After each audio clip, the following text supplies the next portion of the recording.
and welcome to the Love Your Library podcast. I'm Hattie Dulac, here without a co-host, but joined by Femi Fadugba, quantum physicist and debut novelist, though I'll let him tell you which order he prefers. His new book, The Upper World, is an exciting story of love, violence and time travel, all set against the backdrop of Peckham. This compelling thriller is already picking up a lot of fans, not least Academy Award-winning actor Kaluuya, who's set to star in its Netflix film adaptation. I chatted to Femi about his scientific background, what inspires him, and what it feels like to get the phone call that Netflix is picking up your film. The interview begins with a short excerpt from the book.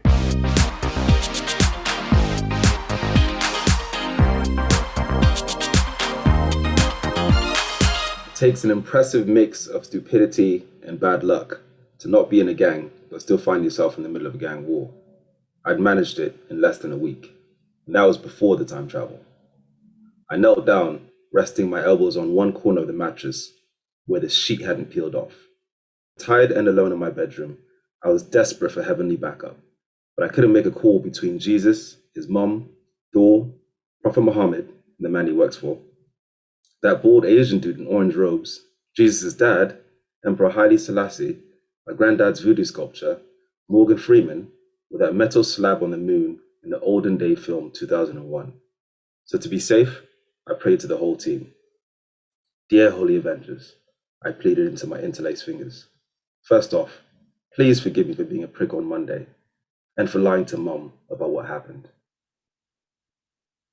So my name is Femi Fadugba, and my book, my debut novel, The Upper World, has just come out in the UK, and it's coming out in the US and worldwide as well over the next coming weeks and months.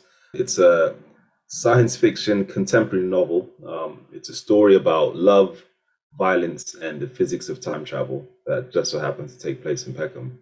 And it's also going to be a film, a Netflix film with Kaluuya starring and producing it. So yeah, it's a lot of things going on. Welcome to the podcast. We're so happy to have you. As you mentioned in your introduction, it's such a book with so much to it. And I suppose you did give a good intro to it, but is there anything else about the book that you'd like to tell us? Yeah, sure. So, I can give you a sort of quick summary of what happened just to kind of bring you into it a bit more. So you have this 16-year-old boy named Esso, who's sort of wedged between two very different friendship groups. So on one side, he's got a group of fun-loving, piss-taking mates. And on the other side, he's got a group of mates who are also fun-loving and piss-taking, but at the same time, dragging him into sort of cross-borough life and death situations. And then he's also got Nadia, the girl at the front of class who sits in the front row, who he's been obsessed with since the day he met her, and is trying to figure out a way to tell her that he's obsessed with her. And so one morning, he's running to catch the 36 bus to school, and he sees a kid about to get run over, a little boy, and he decides he's going to save him. And in the process of pushing him out of the way of this Range Rover, he gets knocked out, not just out of consciousness, but out of reality as we know it. And he enters this place called the Upper World. And so the Upper World is a realm where reality appears the way physics describes it. So he can literally see his whole life. On the left, he has his birth over there, and on the right, he has his death and everything in between. This whole life, the whole of time, as this sort of four-dimensional flat structure. Again, the way that it's described in physics. And while he's up there, he manages to catch a glimpse of the end of his day. And it's not so good. He's basically sees him and his best mates and also Nadia are basically in a situation where it looks like everybody's about to die. So he gets knocked out of the upper world again and back into the normal 3D world, and realizes he's got till the end of the day to save himself and everyone he loves and likes. And that little does he know, sort of a generation later, there's a girl named Ria, a football prodigy and kind of hidden physics kind of genius as well. And older Esso is trying to team up with her because he believes that she holds the keys to preventing the same thing that he's trying to prevent, which is the event at night. And so you join both of them on this kind of epic adventure, kind of taking place mostly over one day, but also skipping forward into the future. Yeah, it's definitely one of the books that most makes sense to use that sort of non-chronological or a split timeline format. I think it just suits it so perfectly, doesn't it? Obviously, you've mentioned physics quite a lot in that summary, but to give a bit of background to our listeners, you have a master's in quantum physics from Oxford. I hope that's right. And I did read on an article or something that actually your journey into physics, like one of the points of inspiration was quite almost you wouldn't believe it, but I read that your secondary school caretaker handed you something that began your journey. Is that right? So not that any of the listeners will care, but I just in terms of like the what's it called, I did material science as the sort of actual name of the degree, and then I did my thesis and kind of published in quantum computing. So it's quantum physics with the slightly more practical lens of trying to come up with the algorithms that we'll use once we figure out how to build quantum computers, which I think will happen pretty soon. But anyway, I left that world and done a bunch of kind of random things since then, including writing this book. But yeah, no, I think what you're saying is absolutely true. I mean, so it's a weird story, and I almost hesitate to say it a little bit because it sounds fake and it sounds like I stole it from a film. I think the first time I said it, somebody said that's kind of like thinking Goodwill Hunting that happens, isn't it? Whereas I mean, it wasn't. It's almost like the guy who taught me was the genius, if that makes any sense. Because he was actually a janitor. Can you believe that? Very Goodwill Hunting. Yeah, exactly. See what I mean?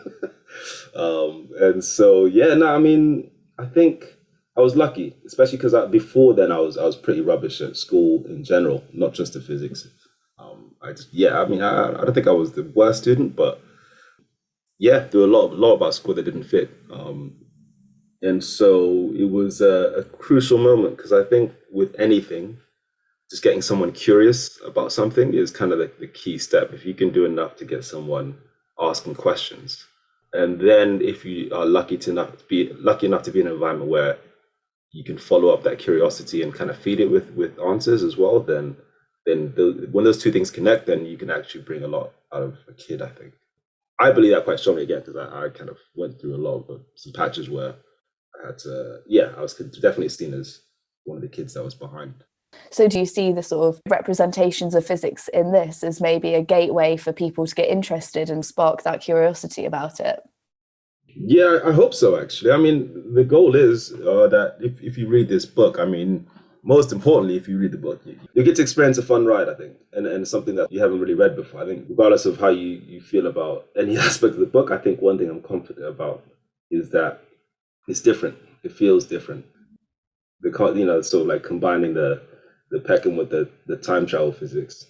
I think even some of the human stuff, just trying to bring in more real things. Like you have scenes where like you have the kids in lunch and they're just cracking jokes, basically, just, busting jokes and going back and forth. But I mean, it's just random stuff that I could have just imagined most teenagers, or me and my mates when I was a teenager, kind of those situations to make it feel a bit more real. But definitely, one of the driving goals for me writing this was to try and explain time travel physics. This is Einstein's theory of relativity in a way that would make sense for anyone, including a kid.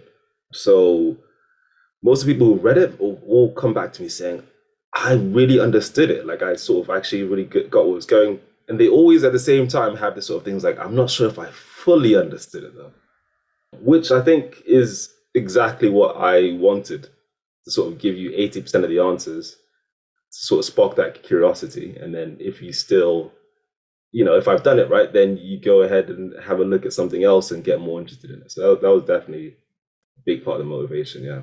Yeah, that's reassuring to hear because I definitely feel like I capped at 80% understanding. I was terrible at physics when I was at school, but it was really, really interesting to read those elements. And it is very unique. I don't think I've ever picked up a book that's got that kind of rich background to it, where it's got that explanation and stuff like that. So did you always feel like you were terrible at physics? Oh yeah, never ever good at physics. I think it matters so much who your teacher is, because you can get like a absolutely shining teacher and they'll explain it in a way that you understand. But I think things like physics, but perhaps where it's not as real in front of your face, you can't see what's happening in front of you, so it's harder to understand it. I think you can only see the effects of a lot of the stuff of it.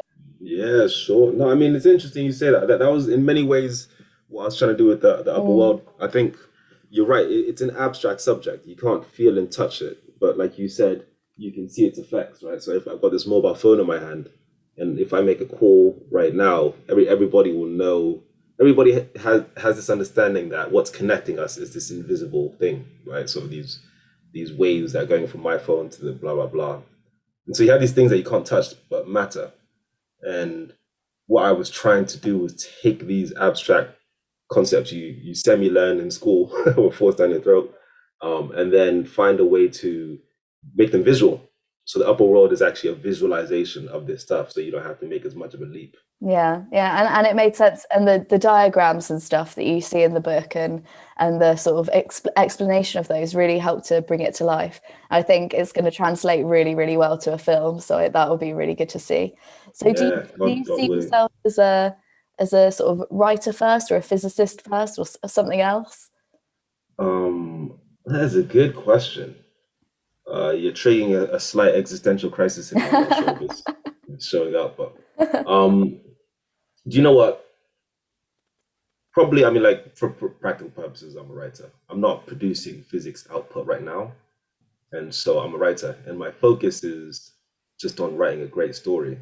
You know, I would exclude the physics if the physics wasn't real. And so the big reason why I put in the physics anyway is also because it's not just like abstract time travel. We actually exist within time, and time serves as like a sort of metaphor for a lot of things. Like the future is all about hope and fears, and the past is all about potentially regret and healing.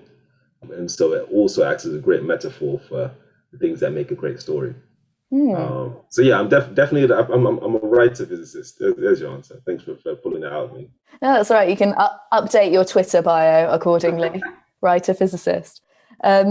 So moving away from physics, then the book, as you mentioned, has quite a lot of other themes. I think there's philosophy is quite a big theme. There's also free will, determinism, all of that stuff, and then identity, a bit of gang violence and stuff like that. How important was it for you to include all of these themes? Did they come to you while you were writing, or did you set out to include all of that stuff when you started?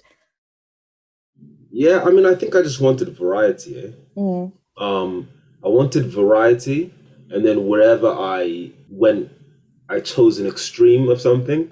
I tried to have the opposite extreme. That makes sense. And so, we talked about sort of the fact that I had all this physics in there. I decided because I have that kind of slightly more abstract, otherworldly stuff, I needed to put it in a very specific place, like really ground it. So that's why the story is set in Peckham, rather than just some sort of generic place, just Mm. so it feels very concrete and real. So 80% of the journey is like extra close and real and intimate, and you can feel it and see it. You can visit it if you want, and then the other 20% allows you to escape to something a bit bigger. And then I think also in terms of reflections of their lives, I think on the one hand you just have like a group of, again, fun-loving mates, and probably kind of somewhere in the middle, and then on the other hand you have So, who ends up becoming like sort of a PhD kind of lecturer professor type thing. And so that's kind of another reflection of that. And then also you have the gangs, which, I mean, for instance, in my life, is I haven't really interacted much with that. But in terms of like just people, I guess, not so much gang stuff, but just people. So I wanted to reflect that as well. I think one of my thoughts is just what the kids are kind of into, and listening to and sort of stuff. And when I was writing this, I was just banging drill and grime and all that, like throughout the whole writing process. And I think it basically made it into seeped into the book. And I'm hoping that kids will like it for that reason, partly. I've got adult readers, and this is a crossover book, so adults and kids, but I think that a lot of the kids will hopefully be attracted to that, but also take out the message that there's a third way to everything. Mm, mm. That's such a good point. And I think having read it, it did provide like quite an authentic voice, I think, for children. Maybe like a bit of a time capsule because it mentioned specifically some of those things. You know, they're talking about like TikTok dances at lunch and stuff like that. And I think that kind of thing, it's so rare when you've got a adult author writing teen dialogue or young person's dialogue, because it can come across as very sort of out of touch or very shoehorned in. But I feel like this was really authentic. And even though when I went to school, TikTok was not around or none of these like references were around, but it reminded me that like back and forth, that banter really reminded me of being sat in class, like messing around, all of that stuff.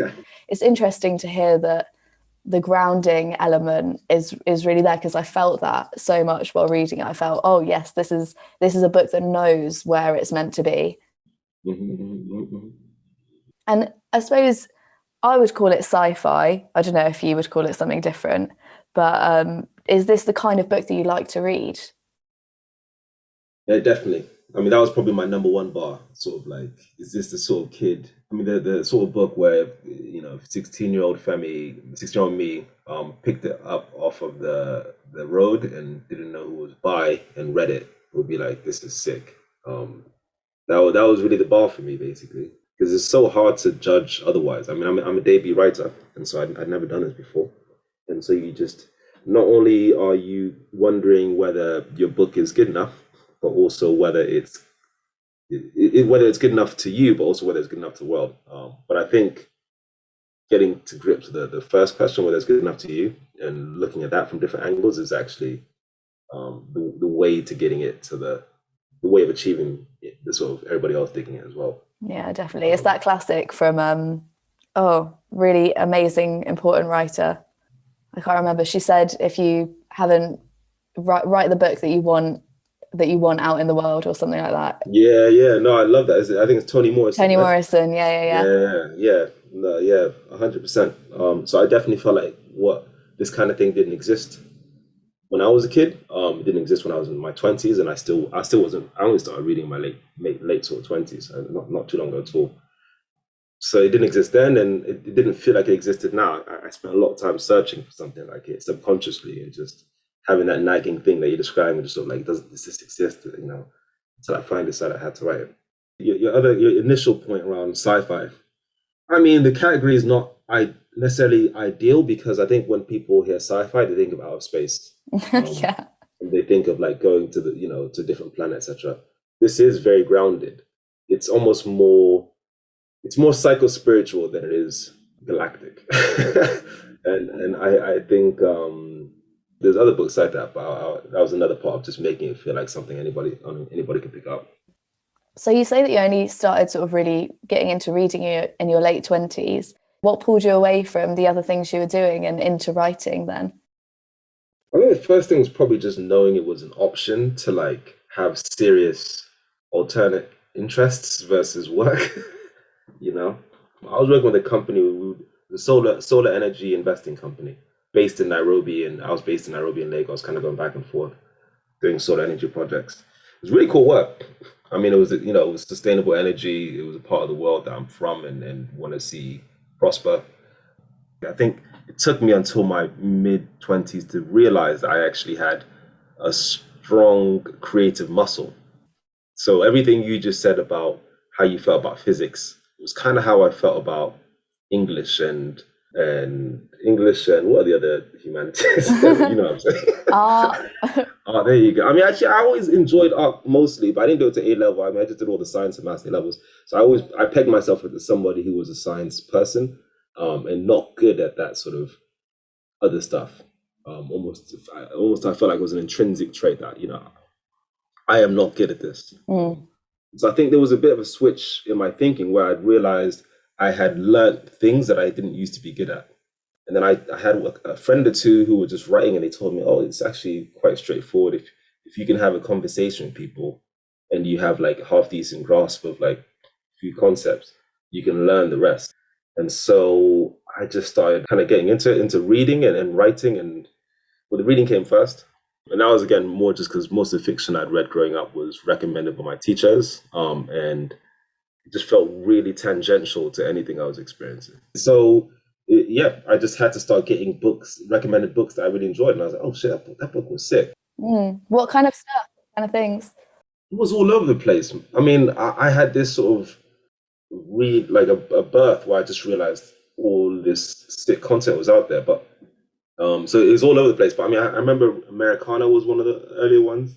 I remember Ender's Game, Ursula Gwyn. Yeah, there was it was all over the place. And I kept reading these pop science books as well. And so I think just having all of these things swirling in my mind at the same time, them all feeling new, just kind of made me ask, what can I bring to this, basically. So to sort of move on to talking a bit more in depth about the characters, we have two really, really strong characters in Esso and Ria.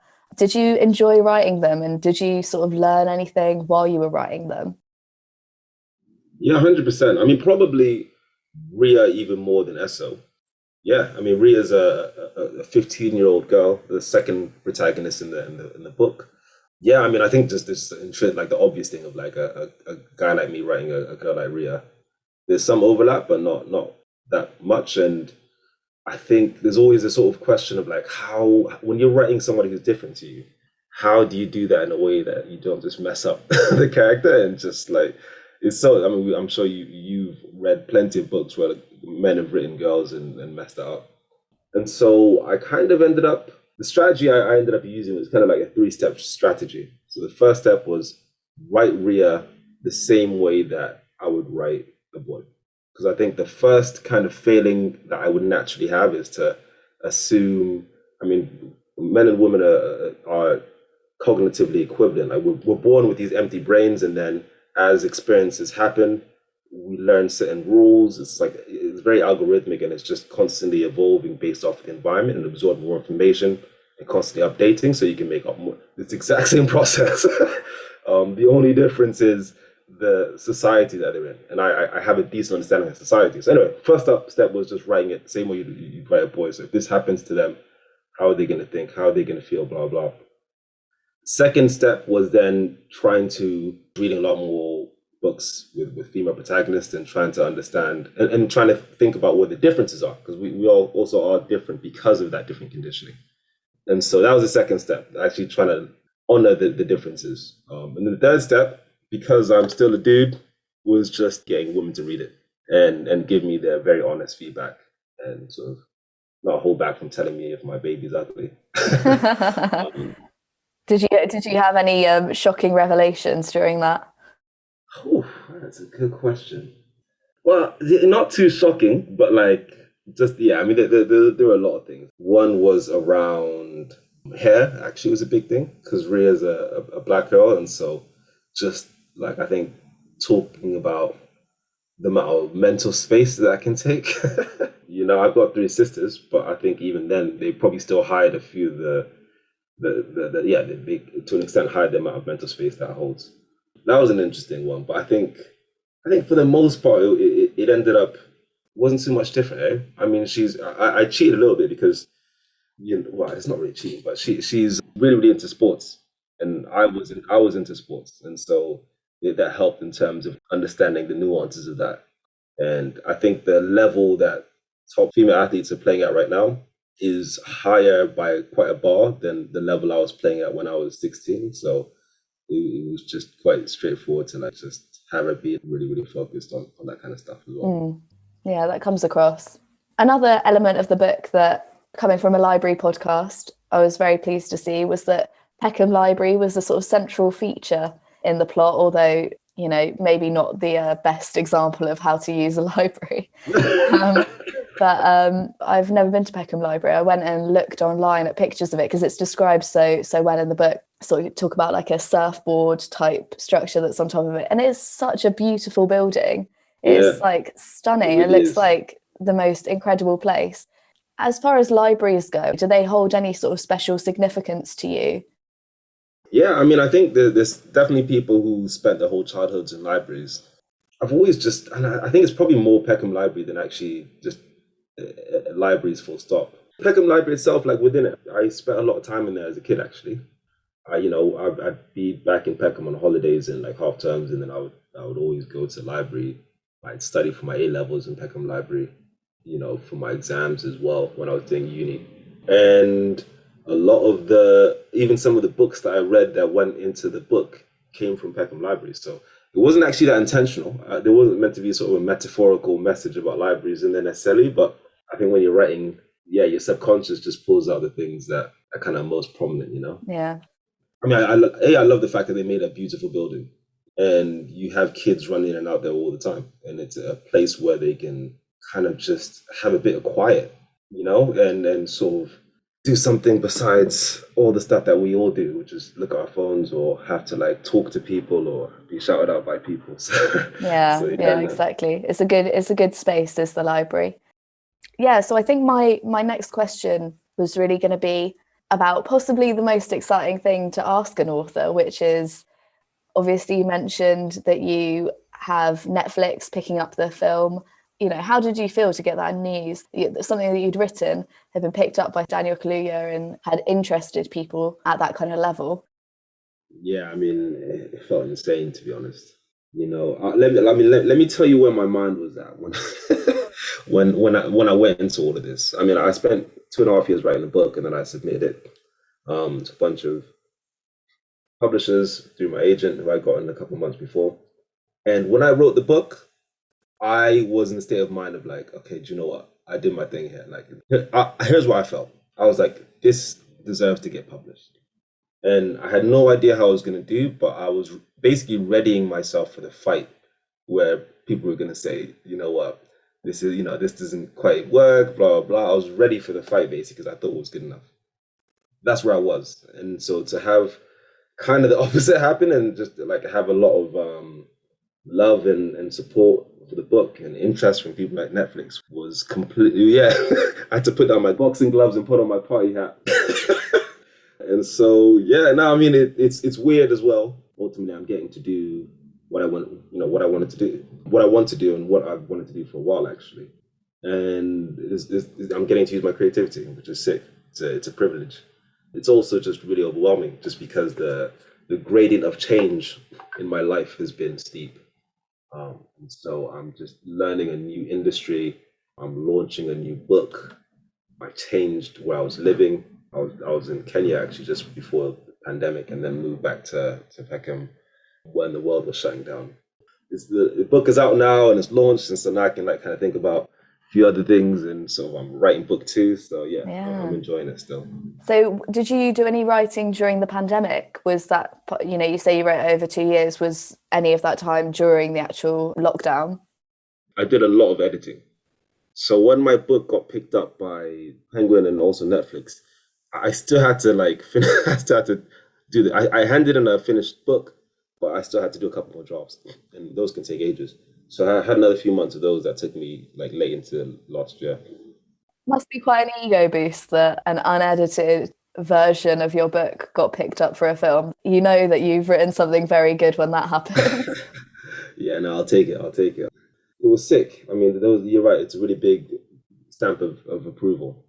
So yeah, sick. I mean, to be honest, I don't think about it too much. Most of the time when I talk about it, or even think about it, I almost feel like it's happening to someone else, and I'm kind of just getting on with the work. We always ask our authors what's next for them. So what's next for you? Yeah, so a couple things. I am currently writing my book 2, so that's going to be the Upper World sequel. It's a prequel sequel, kind of like The Godfather. I don't know if that's a good reference, a useful reference. And then I'm executive producer for the film as well. That's amazing. Yeah, no, that's been fun. So I'm having monthly, roughly, calls with like the producers. So Daniel Clear is one of the producers. The other producer is a guy named Eric Newman and his company Grand Electric. They made like Narcos and Bright and quite a few other things. And so it's just been sick learning from those guys. So can you give us any clues on what to expect? Is it going to be a sort of like gritty, like Narcos is obviously very raw at points. Is it going to be at that level, or are we toning it down a little bit? Definitely not. I mean, I think it'll feel quite similar to the book in terms of tone. So a bit of grittiness, a bit of action, a bit of sort of philosophical / science introspection, and a lot of fun.